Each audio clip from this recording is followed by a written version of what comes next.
14ஆம் வசனம். கொலோசியர் 2ஆம் அதிகாரம் 14ஆம் வசனம்.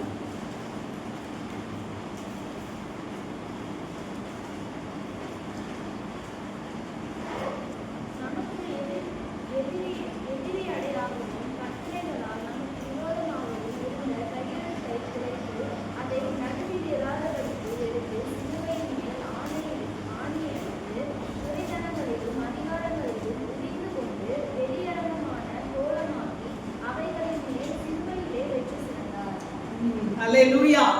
நமக்கு எதிரடையாகவும் கட்டளைகளால் நமக்கு விரோதமாகவும் இருந்த கையெழுத்தை குலைத்து அதை நடுவில் இராதபடிக்கு எடுத்து சிலுவையின் மேல் ஆணி அடித்து துரைத்தனங்களையும் அதிகாரங்களையும் முறிந்து கொண்டு வெளியரங்கமான கோலமாக்கி அவைகளின் மேல் சிலுவையிலே வெற்றி சிறந்தார். அல்லேலூயா. ஆமென். நமக்கு எதிரடையாகவும் கட்டளைகளால் நமக்கு விரோதமாகவும் இருந்த கையெழுத்தை குலைத்து, நமக்கு எதிரடையாய் நாம் மறுபடியுமாய் எழும்ப முடியாதபடி, மறுபடியுமாய் தலை தூக்க முடியாதபடி, மறுபடியுமாய் வாழ முடியாதபடிக்கு நமக்கு எதிரடையாக கட்டளைகளால் நமக்கு விரோதமாக, கட்டளைகளால் என்று சொல்லும் பொழுது ஒரு மனிதனை அந்த சூழ்நிலையிலே அமிழ்த்தக்கூடிய காரியங்கள். அல்லேலூயா. கட்டளைகள் என்று சொல்லும் பொழுது அந்த பழைய ஏற்பாட்டிலே வெளிப்படுத்தப்பட்ட இஸ்ரவேலுக்கு கொடுக்கப்பட்ட அந்த கட்டளைகள் அவர்களை அந்த சூழ்நிலையிலேயே அவர்களை அப்படியே அமிழ்த்திருந்ததை தவிர அவர்களை மறுபடியுமாய் இயேசு கிறிஸ்துவின் இரத்தத்தினாலே வெற்றி சிறக்கிறவர்களாய் அவர்களை மாற்றாதபடினாலே இயேசு கிறிஸ்து நமக்கு அந்த இரத்தத்தை அவர் சிந்தி நம்முடைய ஜீவனை கொடுத்து நம்மை வெற்றி சிறக்கிறவர்களாய் அவர் மாற்றி இருக்கிறார். அல்லேலூயா. நமக்கு எதிரடையாகும் கட்டளைகளால் நமக்கு விரோதமாகவும் இருந்த கையெழுத்தை குலைத்து, அல்லேலூயா, பிசாசு நமக்கு எதிராக எழுதியிருந்த எல்லா காரியங்களும் என்ன செய்தாரு? அவர் குலைத்து போட்டார். அதை நடுவில் இராதபடிக்கு எடுத்து, ஆமென், நமக்கும் ஆண்டவருக்கும் இடையே எந்த ஒரு இடைவெளியும் இல்லாதபடிக்கு கர்த்தர் என்ன செய்தாராம்? அதை நடுவில் இராதபடிக்கு எடுத்து என்று சொல்லி நாம் பார்க்கிறோம். இயேசு கிறிஸ்துவுக்கும் தேவனுக்கும் நடுவாக ஒரு பிளவு இருந்தது. அல்லேலூயா. என்ன பிளவு? இயேசு கிறிஸ்துவுக்கும் தேவனுக்கும் நடுவாக ஒரு பிளவு என்று சொல்லலாம், திரை என்று சொல்லலாம். அவரும் தேவனும் இயேசு கிறிஸ்துவும் ஒருவரை ஒருவர் காணாதபடிக்கு ஒரு பெரிய ஒரு தடை ஒன்று இருந்தது. என்னது? நம்முடைய பாவங்கள், நம்முடைய சாபங்கள், நம்முடைய எல்லா விதமான மனுக்குலத்திற்கான எல்லா விதமான சாபத்தின் சூழ்நிலைகள் எல்லாமே இயேசு கிறிஸ்து அதை தம்மீது அவர் சுமந்து கொண்டபடினாலே இது எல்லாமே யார் மீது விழுந்தது? இயேசு கிறிஸ்துவின் மேல் விழுந்தது. அல்லேலூயா. இயேசு கிறிஸ்துவின் மேல் இந்த காரியங்கள் எல்லாம் அவர் மீது விழுந்தபடினாலே இயேசு கிறிஸ்துவுக்கும் தேவனுக்கும் இடையே அந்த சிலுவையிலே ஒரு பெரிய ஒரு தடை இருந்தது. அங்கே பார்க்கும் பொழுது ஒவ்வொரு முறையும் ஆண்டவராக இயேசு கிறிஸ்து தேவனை அழைக்கும் பொழுது அவர் இயேசு கிறிஸ்துவுக்கு செவி கொடுப்பார். ஒவ்வொரு முறையும் அவர் பிதாவோடு கூட உறவாடி கொண்டே இருப்பார், பிதாவோடு கூட அவர் பேசிக்கொண்டே இருப்பார். அப்படிப்பட்ட சூழ்நிலையில பிதா அவருக்கு செவி கொடுப்பார். அந்த சூழ்நிலை மாறி அந்த சிலுவையில் என்னாச்சு தெரியுமா? பிதாவுக்கும் தேவனுக்கும் இடையே ஒரு பெரிய தடை உண்டாகிவிட்டது. இயேசு கிறிஸ்து அந்த இடத்துல அவர் கதறாரு, என் தேவனே, என் தேவனே, ஏன் என்னை கைவிட்டீர் என்று சொல்லுகிறார். அப்படிப்பட்ட ஒரு ஆண்டவர் இயேசு கிறிஸ்துவை, தேவன் இயேசு கிறிஸ்துவை கைவிட்ட ஒரு சூழ்நிலை. யாரை கைவிட வேண்டிய சூழ்நிலை? நம்மை. யாருக்கும் நமக்கும் பிளவு ஏற்பட வேண்டிய சூழ்நிலை தேவனுக்கும் நமக்கும். ஆனால் இது எல்லாவற்றையும் இயேசு கிறிஸ்து என்ன பண்ணிட்டாரு? தம்மீது அவர் போட்டுக்கொண்டு அவர் என்ன செய்தாராம்? அந்த சூழ்நிலை நாம் கதற வேண்டிய இடத்துல யார் கதறினாரா? யார் கதறினது? இயேசு கிறிஸ்து கதறுகிறார். என் தேவனே, என் தேவனே, ஏன் என்னை கைவிட்டீர் என்று சொல்லி இயேசு கிறிஸ்து அங்கே கதறுகிறார். அல்லேலூயா. அந்த பிளவு எதை மாற்றினது என்று சொன்னால் தேவனுக்கும் இயேசு கிறிஸ்துவுக்கும் அவங்களுக்கும் ஒரு பிளவு அந்த கல்வாரி சிலுவையில உண்டானபடினாலே இங்கே நமக்கு என்ன செய்கிறது? நமக்கும் ஆண்டவருக்கும் இருந்த பிளவு நீக்கப்பட்டது. அதுதான் இங்க வசனம் சொல்லுகிறது.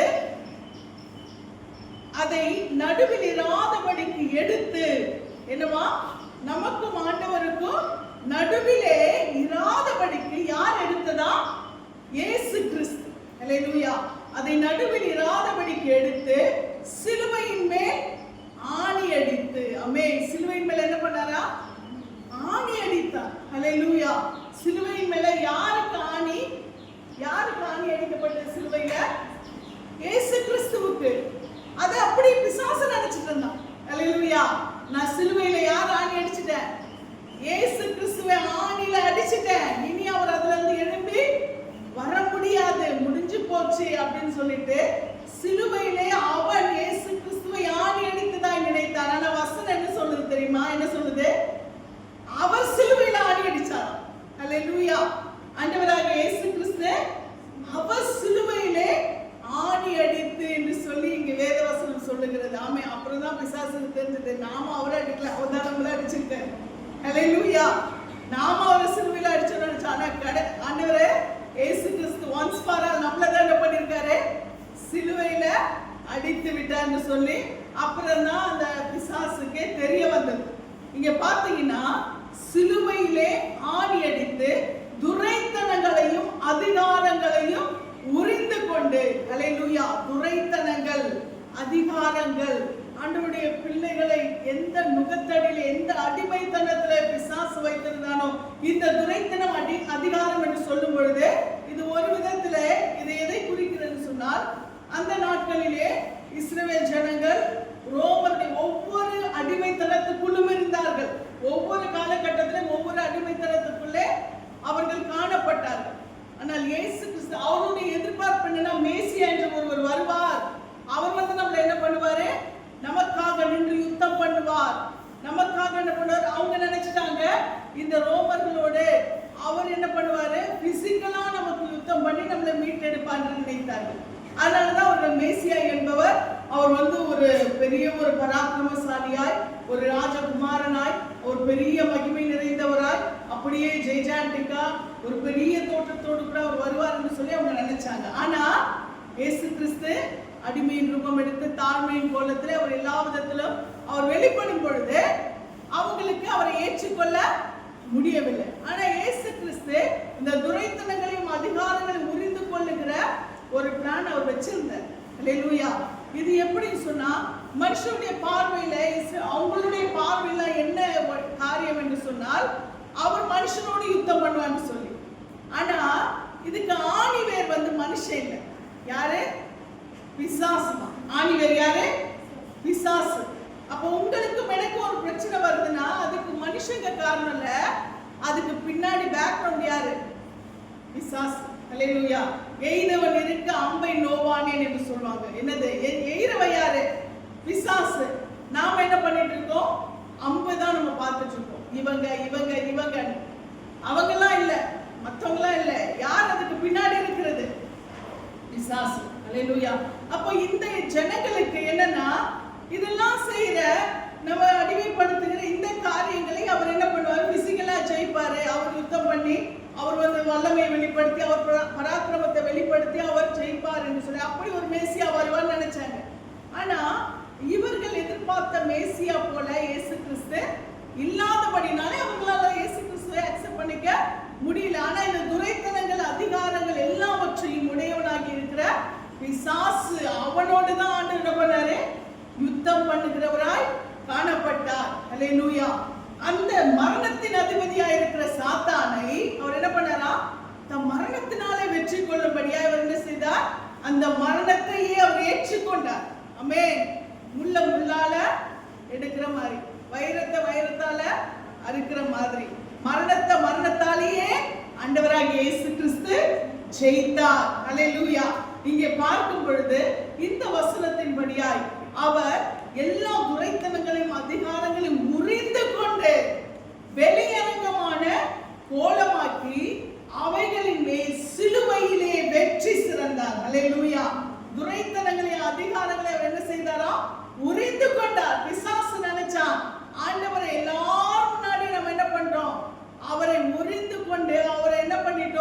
அவரை அவமானத்துக்குள்ளான ஒரு கோலமாய் நாம் மாற்றி விட்டோம் என்று சொல்லி அவன் நினைச்சான். ஆனால் ஆண்டவர் தம்முடைய மரணத்தினாலே அவனை ஜெயித்து என்ன பண்ணாரு? பிசாசை என்ன செய்தாரா? அவனை உரிந்து கொண்டு ஹல்லேலூயா அவனை ஆண்டவர் வெறுமையான கோலமாக்கினார். ஹல்லேலூயா அவனை அவமானத்துக்குள்ளாய் மாற்றினார். பிசாசை தலைகுனிய வைத்தார். ஹல்லேலூயா ஆண்டவருடைய மரணம் பிசாசுக்கு ஒரு சாவு மணியாயிருந்தது. ஹல்லேலூயா அவன் அவரை ஜெயித்து விட போகிறோம் என்று நினைச்சான். எந்த மரணத்தினால? இயேசு கிறிஸ்துவை சிலுவையிலே மரணத்துக்குள்ளாக்கி ஜெயித்து விடுவோம் என்று அவன் நினைச்சான். ஆனா அந்த மரணம் அவனுக்கு தான் ஒரு முடிவை கொண்டு வந்தது. ஹல்லேலூயா அப்ப ஆண்டவர் என்ன செய்தாரா? சிலுவையிலே ஆணி அடித்து அதை என்ன பண்ணாரா? வெளியரங்கமான கோலமாக்கி அவைகளின் மேல் அவர் என்ன செய்கிறார்? சிலுவையிலே வெற்றி சிறந்தார். ஹல்லேலூயா எந்த சிலுவை அவமான சின்னமோ, எந்த சிலுவை சாபத்தின் சின்னமோ, எந்த சிலுவை பாரத்தின் சின்னமோ, அந்த சிலுவையிலே இயேசு கிறிஸ்து என்ன செய்தார்? அவர் வெற்றி சிறந்தவராய் மாறினார். ஹல்லேலூயா இந்த சிலுவை குறித்து நான் உங்களுக்கு எல்லாம் குரூப்ல கூட நான் மெசேஜ் போட்டிருக்கேன். நீங்க பார்த்திருப்பீங்க அப்படின்னு நான் விசுவாசிக்கிறேன். எத்தனை பேர் பார்த்தீங்க? பார்க்கல? Very good. அந்த சிலுவை குறித்து நாம் பார்க்கும் பொழுது ஏன் இயேசு கிறிஸ்து இவ்வளவு பயங்கரமான ஒரு சிலுவையை அவர் ஏற்றுக்கொண்டார்? ஏன் இவ்வளவு பாரமான சிலுவையை அவர் ஏற்றுக்கொண்டார்? ஹல்லேலூயா நீங்க பாத்தீங்கன்னா அந்த சிலுவையோட வெயிட் என்னவா? 150 கிலோ. ரிசர்ச் பண்ணிருக்காங்க. எங்கன்னு சொன்னா ஆக்ஸ்போர்ட் யூனிவர்சிட்டியில என்ன செய்திருக்காங்க? இயேசு கிறிஸ்துவுடைய அந்த குரூசிஃபிகேஷனை குறித்து அவங்க என்ன பண்ணிருக்காங்க? அவங்க ரிசர்ச் பண்ணிருக்காங்க. இந்த காரியத்தை குறித்து அவங்க ரிசர்ச் பண்ணிருக்காங்க. என்னன்னு சொல்லிட்டுனா இங்க அந்த சிலுவையோட வெயிட் வந்து 150 கிலோ, லென்த் வந்து 15 ஃபீட்டாம். 15 ஃபீட்னா என்னது? நம்ம அடி காலடியில எத்தனை ஃபீட்டு? 15 ஃபீட்டு. அது மட்டும் இல்ல அதோட அகலம் வந்து 8 ஃபீட்னு சொல்லப்பட்டிருக்கு. அப்போ அது மட்டும் இல்ல அதோட திக்னஸ் பாத்தீங்கன்னா 3/4 இன்ச்சாம். 3/4 இன்ச் திக்னஸ்னா எப்படி இருக்கும்? அவ்வளோ திக்னஸா அந்த அந்த சிலுவை வந்து காணப்பட்டது என்று சொல்லி நாம பார்க்கணும். அது மட்டும் இல்ல நீங்க அதை பார்த்தீங்கன்னா நான் அனுப்பின அந்த மெசேஜ்ல உங்களுக்கு தெரியும். அதோட லென்த் வந்து 8 இன்ச்சு அப்படின்னு சொல்லிட்டு போட்டிருக்கு. லென்த் வந்து 8 இன்ச்சு அப்படின்ட்டு அதோட நீளம் 8 இன்ச்சா போட்டிருக்கு. ஆனா இயேசு கிறிஸ்துவோட ஹைட் என்ன தெரியுமா? 5 feet 11 inches. என்னது? 5 கிட்டத்தட்ட 6 அடிக்கு கிட்ட ஏசப்பா ஹைட். அப்போ 5 feet 7 inches ஏசப்பாவோட ஹைட். அவரோட வெயிட் வந்து 85 kg. இதெல்லாம் ரிசர்ச் பண்ணது. இது வந்து அவங்க ரிசர்ச் பண்ணி சொல்லிருக்காங்க. நாம வந்து அதை என்ன பண்ண முடியாது, அப்ராக்சிமேட்டா நம்ம ஏத்துக்கலாம். ஆனாலும் இப்படி எல்லாம் ஏன்னா இதெல்லாம் வந்து இருந்தவர், வாழ்ந்தவர், நடந்த காரியங்கள். அதை அவங்க என்ன பண்ணிருக்காங்க? அங்க இருக்கிற காலகட்டம், அந்த அவங்க எப்படிப்பட்ட சிலுவையை கொடுப்பாங்க, இயேசு கிறிஸ்துவுக்கு எப்படிப்பட்ட சிலுவை கொடுக்கப்பட்டது என்று சொல்லி அவங்க வந்து இதெல்லாம் என்ன பண்ணிருக்காங்க? சொல்லியிருக்காங்க. அது மட்டும் இல்ல அவர் வந்து நீ பாத்தீங்கன்னா 17 மணி நேரம் அவர் தாகத்துல இருந்தார். எத்தனை மணி நேரம்? 17 மணி நேரம் அவர் தாகத்துல இருந்தார் என்று சொல்லி நாம் பார்க்கிறோம். அவருடைய உடம்புல பாத்தீங்கன்னா 5480 காயங்கள், வூண்ட்ஸ் வந்து 5480. ஹல்லேலூயா யாரால தாங்க முடியாது அவ்வளவு காயங்கள் அவருடைய சரீரத்துல, அவ்வளவு காயங்கள். அப்ப அத்தனை அடிகள் அவருடைய சரீரத்துல உண்டாகி இருக்கிறது. டீப்பா பாத்தீங்கன்னா 150 காயங்கள் அவருக்கு. அவர் டீப்பான, ரொம்ப டீப்பா அவருடைய சரீரத்தை பிளக்கக்கூடிய அளவுக்கு அப்படிப்பட்ட காயங்கள் என்ன பண்ணிருக்கு? காணப்பட்டிருக்கு. அது மட்டும் இல்ல 17 அந்த தலையில வச்சாங்களே முள்முடி, அதுல 17 முட்கள் இருந்துச்சாம். எத்தனை முட்கள்? 17 முட்கள் இருந்துச்சாம். அந்த முட்கள்லாம் சாதாரணமானதுல அப்படியே இறங்கி அப்படியே கண்கள் அந்த வெளியில வர்ற அளவுக்கு அவ்வளவு டீப்பா குத்தப்பட்டது. அது மட்டும் இல்ல 6.5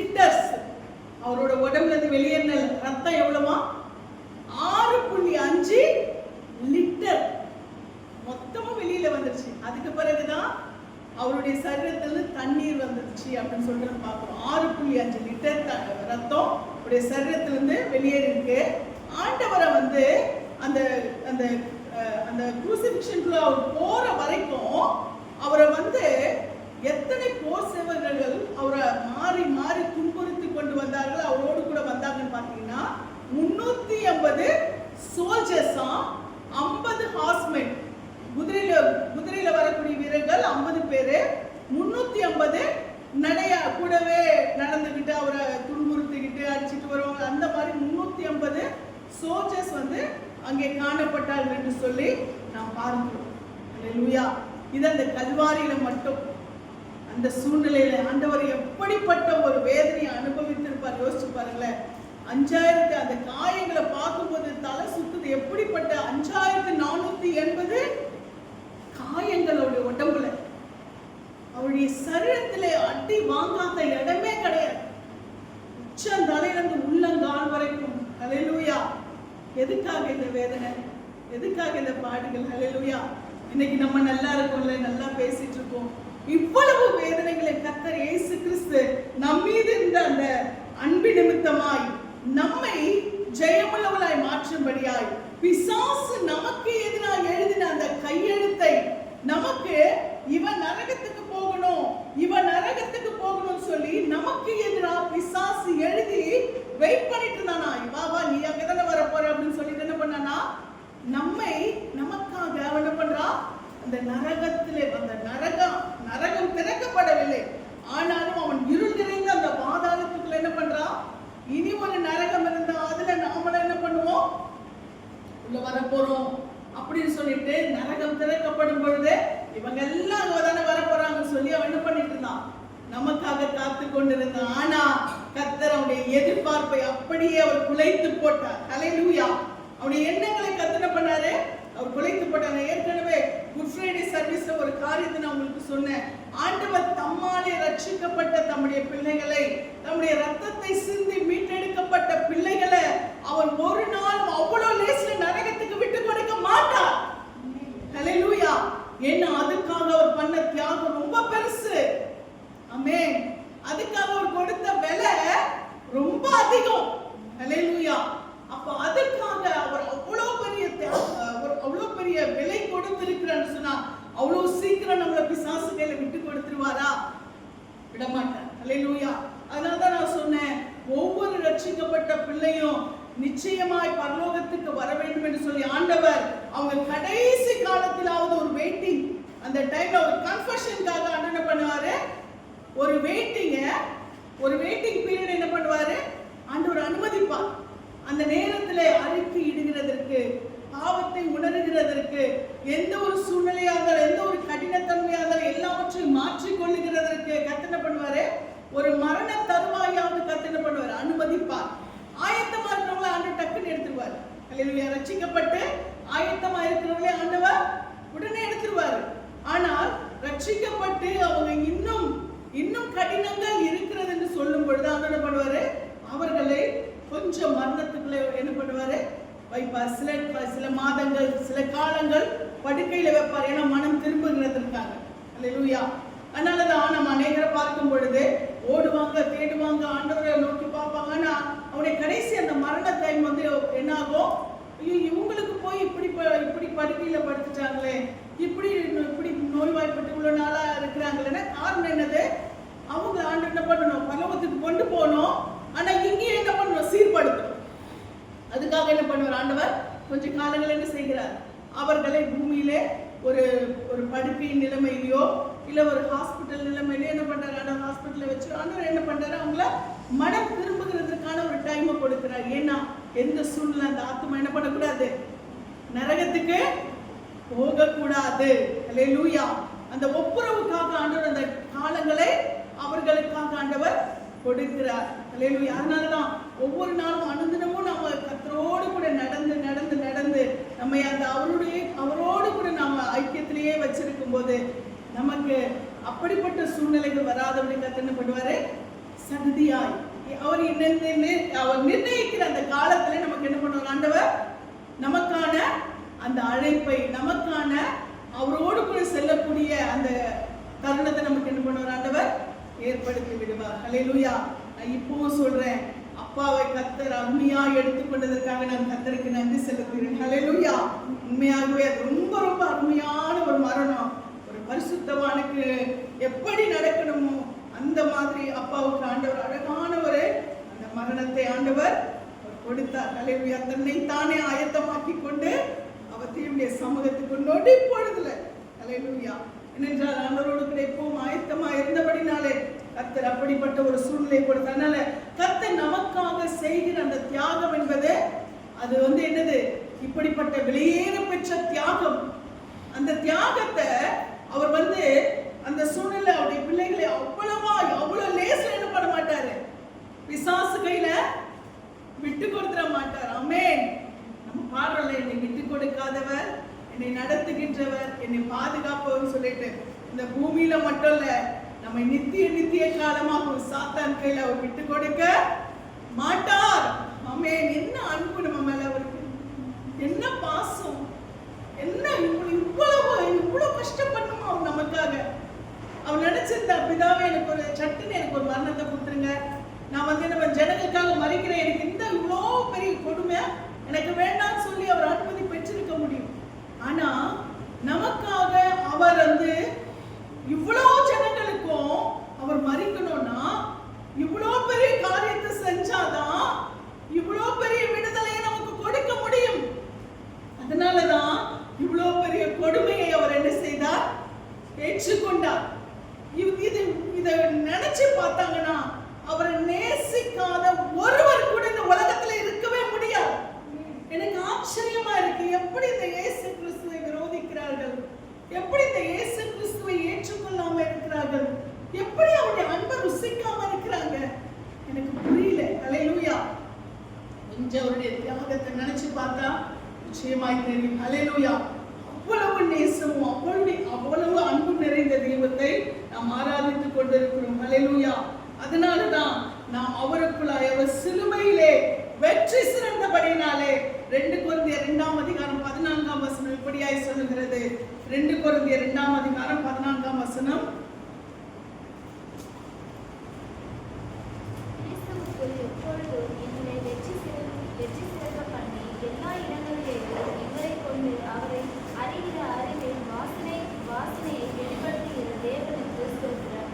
ஹல்லேலூயா.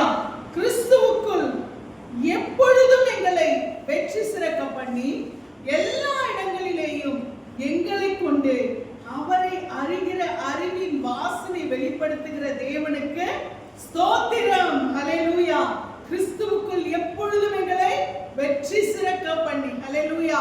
கிறிஸ்துவுக்குள் என்ன செய்திருக்கிறார், நம்மை எப்பொழுதும் என்ன செய்திருக்கிறார், வெற்றி சிறக்க பண்ணியிருக்கிறார். ஹல்லேலூயா.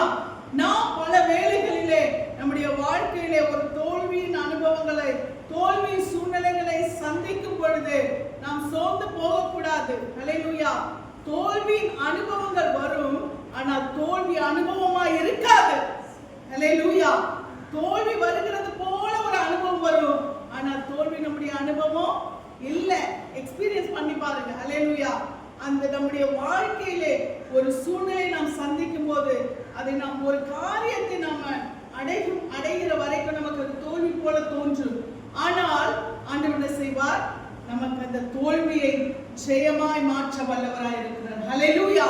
நம்முடைய தோல்வியை நமக்கு வெற்றியாய் மாற்ற வல்லவராய் இருக்கிறார். ஏனென்றால் கிறிஸ்து வெற்றி சிறந்தார். அதனால கிறிஸ்துவுக்குள், ஹல்லேலூயா, கிறிஸ்து வெற்றி சிறந்தபடினாலே நாம் எப்படி இருக்கிறோம், கிறிஸ்துவுக்குள் எப்பொழுதும் எங்களை வெற்றி சிறக்க பண்ணி எல்லா இடங்களிலேயும், எங்கயா, எல்லா இடங்களிலேயும் எங்களை கொண்டு அவரை அறிகிற அறிவின் வாசனை வெளிப்படுத்துகிற தேவனுக்கு ஸ்தோத்திரம். ஹல்லேலூயா. எல்லா இடங்களிலேயும் அவரை அறிகிற அறிவின் வாசனை கர்த்தர் பண்ணியிருக்கிறாரு, நமக்கு கொடுத்திருக்கிறார். ஹல்லேலூயா. அப்ப எல்லா இடங்களிலேயும் நம்மை கொண்டு என்ன செய்கிறாரா, கிறிஸ்துவை அறிகிற அறிவின் வாசனையை அவர் வெளிப்படுத்துகிறவராய் இருக்கிறார் சொல்லி நாம் பார்க்கிறோம். ஹல்லேலூயா. அது மட்டுமல்ல, இங்கே நாம் பார்க்கும் பொழுது சிலுவையிலே வெற்றி சிறந்த ஆண்டவராகிய இயேசு கிறிஸ்து அந்த சிலுவையை குறித்து நாம் பார்க்கும் பொழுது மார்க் 8:34 நாம் இப்படியாய் வாசிக்கிறோம். மார்க் 8:34.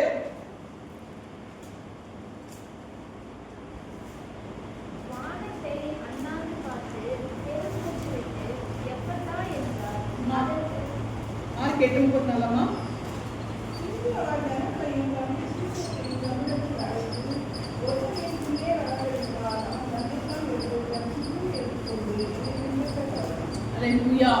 ஒருவன் என்னை பின்பற்றுவர் விரும்பினால் தன்னைத்தான் வெறுத்து தன் சிலுவையை எடுத்துக்கொண்டு என்னை பின்பற்ற கடவன். ஹல்லேலூயா. தன் சிலுவையை எடுத்துக்கொண்டு என்று சொல்லும் பொழுது நான் திரும்ப திரும்ப சொல்றது தன் சிலுவையை எடுத்துக்கொண்டு என்று சொல்லும் பொழுது ஒரு இந்த மாதிரியான நாட்கள் வரும் பொழுது எப்பவுமே என்ன பண்ணுவாங்க, இந்த குட் ஃப்ரைடே நாள்ல சிலுவை எடுத்துக்கிட்டு என்ன பண்ணுவாங்க, தெரு தெருவாய் வலம் வருவார்கள். அது கிடையாது.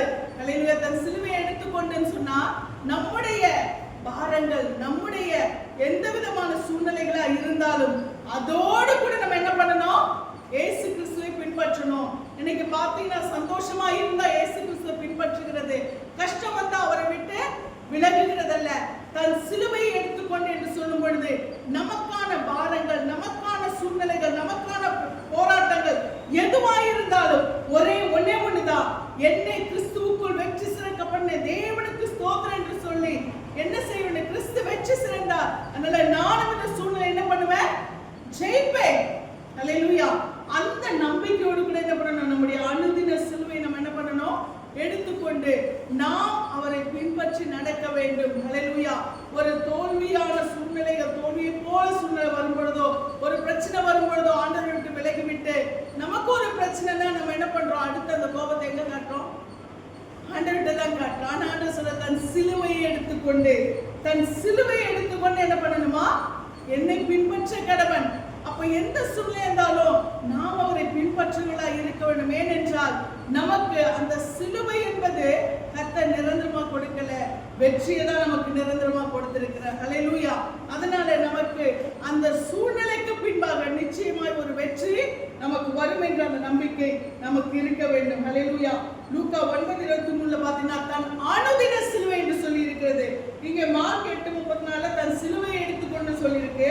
லூக்கா 9:23 வாசிக்குமா?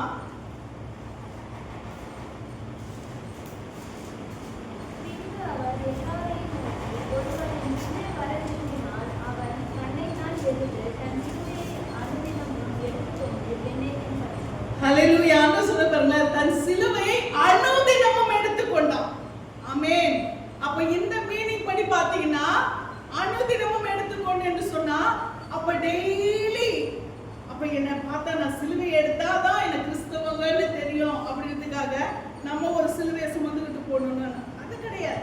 சிலர்லாம் பாத்தீங்கன்னா கழுத்துல டாலர் என்ன பண்ணுவாங்க, சிலுவையா போட்டுக்கிட்டு இதனால நான் கிறிஸ்தவன் தெரியும் அப்படின்றதுக்காக என்ன பண்ணுவாங்க, அப்படி போட்டிருப்பாங்க. அது இல்ல. அனுதின சிலுவை என்று சொல்லுவார். டெய்லி நம்ம சந்திக்கிற பிரச்சனைகள், டெய்லி நம்ம சந்திக்கிற போராட்டங்கள், டெய்லி நம்ம சந்திக்கிற பாரங்கள், இதுதான் அனுதின சிலுவை.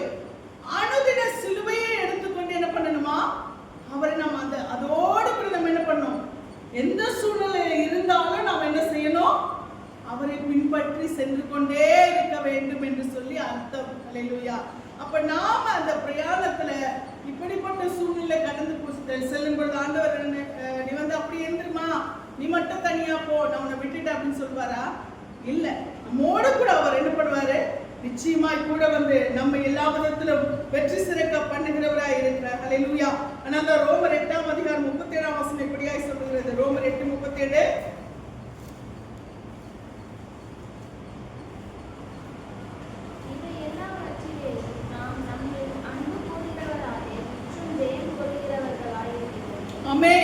எல்லாவற்றிலேயும் நாம் நம்மில் அன்பு கூறுகிறவராலே முற்றிலும் ஜெயம் கொள்ளுகிறவர்களாய் இருக்கிறோமே.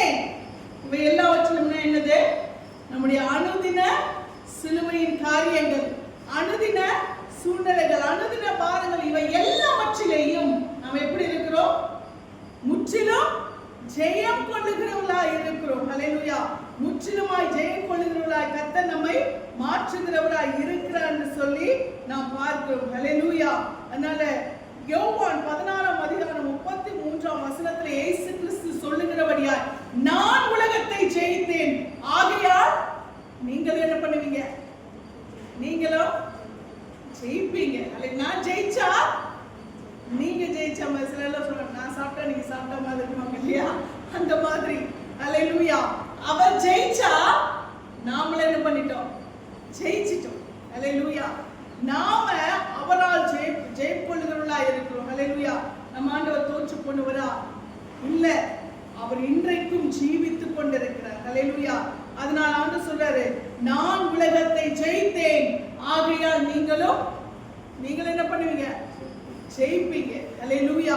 அது மட்டும் இல்ல, நாம் 1 கொரிந்தியர் 15ஆம் அதிகாரத்திலே வாசிக்கும் பொழுது 54 வசனம் 57ஆம் வசனத்துல இப்படியாய் நாம் பார்க்கிறோம். அழிவுள்ளதாகிய இது அழியாமையும், சாவுக்கு ஏதுவாகிய இது சாவாமையும் தரித்து கொள்ளும்.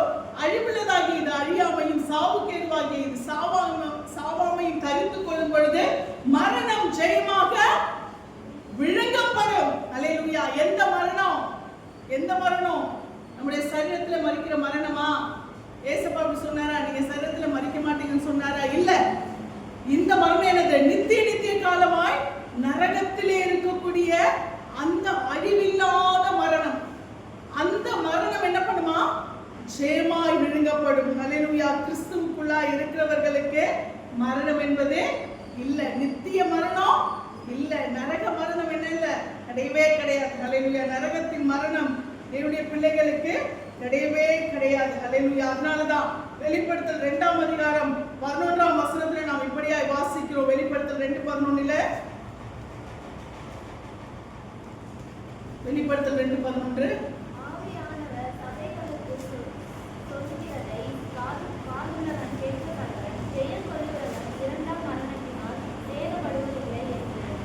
அல்லேலூயா. தெளிவா சொல்றார் பாருங்க. என்னதான்? ஆவியானவர் சபைகளுக்கு சொல்லுகிறதை காதுள்ளவன் கேட்க கடவன், ஜெயம் கொள்ளுகிறவன் 2ஆம் மரணத்தினால் சேதப்படுவது இல்லை.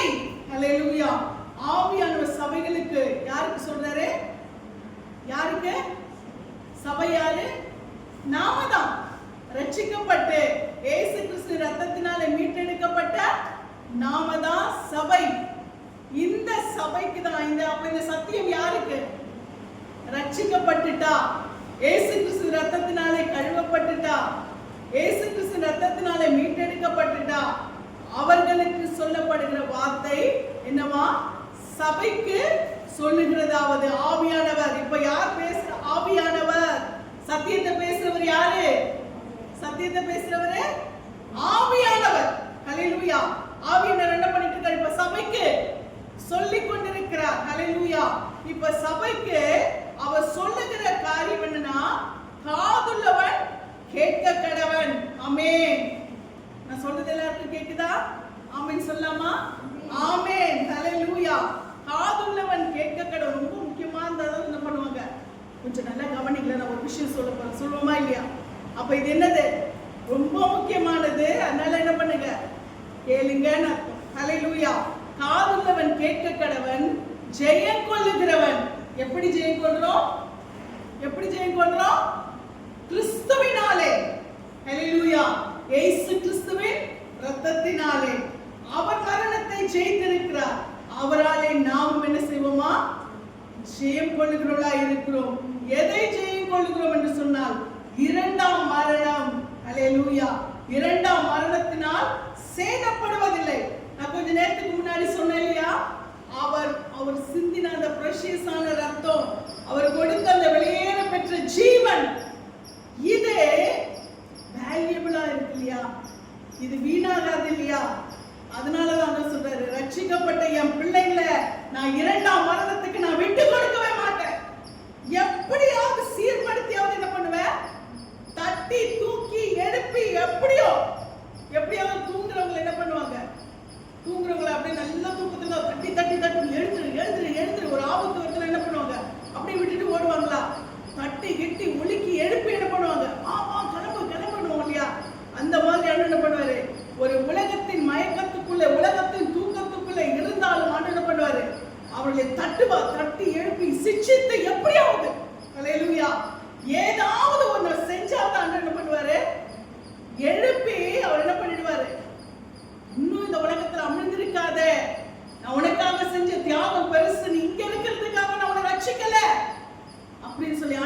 சிச்சித்தாவது. கொஞ்சம் அடியும் விழும், சில நேரங்கள்ல அடி கொடுத்தாவது ஆண்டவர் பண்ணுவாரு. இது கம்மி இல்லையா? அதை விட ஹல்லேலூயா. கொஞ்ச நாள் ஆண்டவர் வியாதியில போடுறதோ இல்ல ஏதாவது ஒரு சூழ்நிலை அனுமதிக்கிறதோ சில சிச்சைக்குள்ள அனுமதிக்கிறதோ இது அதை விட பரவாயில்ல இல்லையா? இரண்டாம் மரணம் என்ற அந்த நித்திய ஆக்கினைக்கு பதிலாக இது எவ்வளவு பெட்டர் இல்லையா? அப்ப ஆண்டவர் என்ன பண்ணுவாரு? எப்படியாவது தட்டி கிட்டி எழுப்பி நம்மள என்ன பண்ணுவாரு? சிச்சித்தாவது ஆண்டவர் இந்த அந்த சேதத்திலிருந்து நம்மை காப்பாற்றணும் சொல்றது உங்களுக்கு புரியுதுன்னு நினைக்கிறேன். ஹல்லேலூயா. இரண்டாம் அவருக்கு ஒன்னே ஒண்ணுதான், அவர் சிந்தின அந்த ரத்தம், அவர் கொடுத்த அந்த ஜீவன் எதற்காக செய்தாரோ அது வீணாகி விடக்கூடாது. ஹல்லேலூயா. அந்த இரண்டாம் மரணம் என்ற அந்த ஆக்கினையை என் பிள்ளைங்க ஒரு நாள் ருசி பார்க்க கூடாது. அதனாலதான் ஆவியானவரை கொண்டு பேசிக் கொண்டிருக்கிறார் இன்றைக்கு. ஹல்லேலூயா. இந்த மீட்புக்குள்ளே இந்த பேழைக்குள்ள வந்துட்டா அவங்களுக்கு என்னல இந்த மரணம் இல்ல. ஹல்லேலூயா. அன்னைக்கு ஒரு பேழையை செஞ்சுட்டு நோவா கூப்பிட்டு இருந்தா இல்லையா? பேழையை செஞ்சு ஆண்டவர் சொன்னாரு, நீதான்பா, நீதான் என்னை பின்பற்ற, அதனால நீ உன் குடும்பம் என்ன பண்ண இந்த பேழைக்குள்ளே பிரவேசி. இன்னைக்கு ஒரு பேழையை நமக்காக செஞ்சு வச்சிருக்கிறாரு. இயேசு கிறிஸ்துவின் ரட்சிப்பு என்ற பேழை, மீட்பு என்ற பேழை, இந்த பேழைக்குள்ள சபை என்ற பேழை, இந்த பேழைக்குள்ள வந்துட்டா என்ன இல்ல? என்ன இல்ல? இரண்டாம் மரணம் இல்லை. எல்லாருக்குமே நான் திரும்ப திரும்ப சொல்ற காரியம், திரும்ப திரும்ப வலியுறுத்துகிற காரியம், பொதுவாய் உலகத்திலே பிறக்கிறவர்களுக்கு எத்தனை பிறப்பு இருக்கிறது? ஒரு பிறப்பு, இரண்டு மரணம். அதுதான் என்னது? சரீர பிரகாரமாய் மரிக்கிற ஒரு மரணம், நித்திய ஆக்கினைக்குள்ளாய் மரிக்கிற அந்த நரகத்தின் மரணம். இது இயேசு கிறிஸ்து என்ற ரட்சகர் இல்லைனா. ஆனால் இயேசு கிறிஸ்து என்ற ரட்சகர் ஒருவர் நம்முடைய வாழ்க்கையை இருந்தா, அவரை ஏற்றுக்கொண்டால் இரண்டு பிறப்பு, ஒரே ஒரு மரணம். ஹல்லேலூயா. ஒன்று தாயின் வயிற்றிலிருந்து பிறக்கிற பிறப்பு, இன்னொன்று ரட்சிப்பினால உண்டாகிற அந்த பிறப்பு, கிறிஸ்துவுக்குள்ளாய் மீட்டெடுக்கப்பட்ட ஒரு பிறப்பு. அதற்கு பின்பாக நாம் சரீர பிரகாரமாக மாம்சீகமா மனுஷங்களா இருந்தா எல்லாருக்கும் மரணம் நேரிடும். அந்த மரணம், ஹல்லேலூயா. ஆண்டவர் இப்போ வந்துட்டாருன்னா நமக்கு அது கூட வந்து கூட்டிட்டு போனார்னா நமக்கு அந்த மரணமும் இல்லை. ஹல்லேலூயா. அப்போ இந்த இரண்டாம் மரணம் என்ற ஒன்றை மாத்திரம் ஒரு ரட்சிக்கப்பட்ட தெய்வ பிள்ளை என்ன பண்ணக்கூடாது? சந்திக்க கூடாது. ஹல்லேலூயா. அதனாலதான் ரட்சிக்கப்படாதவங்களுக்கு மாத்திரம் இல்ல, இன்னைக்கு ரட்சிக்கப்பட்டவங்களுக்கு நம்ம என்ன பண்ணிட்டு இருக்கோம்? ஜெபித்து கொண்டு கேட்டா பிசாசு எப்படியாவது அவங்க என்ன பண்ணணும்? அந்த இரண்டாம் மரணத்துக்குள்ள கொண்டு போகணும்னு அவன் வகை தேடி சுற்றி திரிந்து கொண்டிருக்கிறான். ஹல்லேலூயா. நாம் ஜெயம் கொள்ளுகிறவர்கள், கர்த்தர் நமக்காக கொடுத்த இந்த வெளியேற பெற்ற இந்த ரத்தமும் ஜீவனும் நமக்கு வெற்றியை கொடுத்திருக்கிறது. அதனால நமக்கு இந்த இரண்டாம் மரணத்தை கர்த்தர் ஒரு நாளும் அனுமதிக்காதபடி நம்ம மீட்டெடுக்கிறவராக இருக்கிறார். 1 யோவான் 5:4 நாம் வாசிக்கும் பொழுது, நான் எதுக்கு வேகமா வாசிக்கணும், நமக்கு அடுத்த கம்யூனியன் இருக்கு, அதனாலதான் நான் வெயிட் பண்ணல. தேவனால் பிறப்பது உலகத்தை ஜெயிக்கும். உங்கள் விசுவாசமே உலகத்தை ஜெயிக்கிற ஜெயம். ஹல்லேலூயா. தேவனால் பிறக்கிற நாம் உலகத்தை ஜெயிக்கிறவளா இருக்கிறோம். ஹல்லேலூயா. நாம தேவனால் பிறந்திருக்கிறோமா? நாம தேவனால் பிறந்திருக்கிறோமா? ஆமென் சொல்லுவோமா? அப்ப நாம இந்த உலகத்தை ஜெயிப்போம். ஹல்லேலூயா. இந்த உலகத்துல இருக்கிற எல்லா விதமான சவால்களையும் ஜெயிப்போம். ஆமென். எல்லாவற்றையும் ஜெயிப்போம். ஹல்லேலூயா. ஜெயித்து நம்ம எல்லாரும் அங்க போகிறோம். ஹல்லேலூயா. நம்ம எல்லாரும் அங்க போகும்போது நிச்சயமாய் சொல்றேன், இங்க பார்க்கிற ஒரு முகங்களை கூட நான் மிஸ் பண்ண கூடாது. நானும் அந்த வருகையில அன்றைய சமூகத்துல இருக்கணும். எல்லாருக்கும் அதுதான் ஏக்கம். ஹல்லேலூயா. அப்ப இங்க நாம் பார்க்கும் பொழுது எல்லாவற்றையும் ஜெயித்து தேவனால் பிறப்பது உலகத்தை ஜெயிக்கும். நாம யாரால பிறந்தவர்கள்? தேவனாலே பிறந்தவர்கள். ஹல்லேலூயா. அப்ப நாம இந்த உலகத்துல இருக்கிற எல்லாவற்றையுமே ஜெயிப்போம். ஹல்லேலூயா. பிரச்சனைகளா இருக்கட்டும், பாரங்களா இருக்கட்டும், போராட்டங்களா இருக்கட்டும், அவைகள் ஒரு பக்கம் கிடக்கட்டும். ஆனா நம்ம ஆண்டவரை மட்டும் என்ன பண்ணக்கூடாது? என்னைக்குமே விட்டுறக்கூடாது. ஹல்லேலூயா. ஆண்டவரை தேடுவதை நாம் விட்டுவிடக்கூடாது. ஆமென். அதனால நாம் தேவனால் பிறந்தவர்கள், நாம் நிச்சயமாய் உலகத்தை நாம் ஜெயிக்கிறவளா இருக்கிறோம். கடைசி வசனத்துல நாம் வாசித்து முடிக்கலாம். வெளிப்படுத்தல் 21:7 நாம் இப்படியாய் வாசிக்கிறோம். வாசித்து முடிப்போம். வெளிப்படுத்தல் 21:7.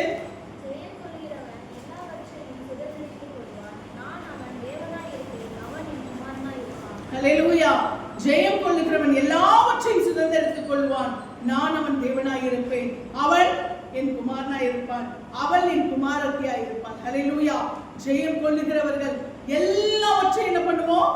சுதந்தரித்துக் கொள்வோம். ஆண்டவர் இங்கேயும் நம்மை வெற்றி சிறக்க பண்ணுவார், அங்கேயும் நித்திய ராஜ்யத்திலேயும் நம்மை வெற்றி உள்ளவர்களாய் நம்மை நிலைநிறுத்துவார். ஹalleluya. நாம் ஜெயம் கொள்ளுகிறவர்களாய் இருக்கிறோம். அதனால நிச்சயமாய் கிறிஸ்துவுக்குள்ளாய் என்னாலும் நமக்கு வெற்றிதான். ஆமென். சூழ்நிலைகளை பார்க்க வேண்டாம், தோல்வி போல இருக்கிற நிலைமைகளை பார்க்க வேண்டாம், துவண்டு சுருண்டு படுத்து விட வேண்டாம். என் ஆண்டவர் எல்லாவற்றையும் ஜெயித்திருக்கிறார், நானும் ஜெயிப்பேன். ஹalleluya. நாமும் ஜெயிப்போம். இந்த விசுவாசம் கிறிஸ்துவுக்குள்ளாய் நமக்கு இருக்க வேண்டும். ஏனென்றால் கிறிஸ்து எல்லாவற்றையும் என்ன செய்திருக்கிறார்? துரைத்தனங்கள், அதிகாரங்கள் எல்லாவற்றையும் முறிந்து கொண்டு அவர் சிலுவையிலே ஆணி அடித்து வெளியடக்கமான கோலமாக்கி வெற்றி சிறந்திருக்கிறார். அந்த வெற்றியை நமக்கு கொடுத்திருக்கிறார். அதனால இந்த நாளிலே தேவ பிள்ளைகளா இருக்கிற நாம், கிறிஸ்துவுக்குள்ளா இருக்கிற நாம் ஜெயம் கொள்கிறவர்களா இருக்கிறோம். இந்த பூமியிலும் ஆண்டவருடைய இரத்தத்தினாலே மீட்டெடுக்கப்பட்ட நாம், கிறிஸ்துவாலே மீட்டெடுக்கப்பட்ட நாம் இந்த உலகத்தை ஜெயிக்கிறவர்களா இருக்கிறோம், பொல்லாங்கனை ஜெயிக்கிறவர்களா இருக்கிறோம், சாத்தானை ஜெயிக்கிறவர்களா இருக்கிறோம். எல்லாவற்றுக்கும் மேலா நித்திய ராஜ்யத்தை சுதந்திரித்து அங்கேயும் நாம் ஜெயமுள்ளவர்களாய் மாறப்போகிறோம். ஹalleluya. கர்த்தருடைய நாமத்துக்கு மகிமை உண்டாவதாக. இந்த மீட்பை நாம் நினைவு கூறுவோமா? கர்த்தருடைய நாமத்துக்கு மகிமை.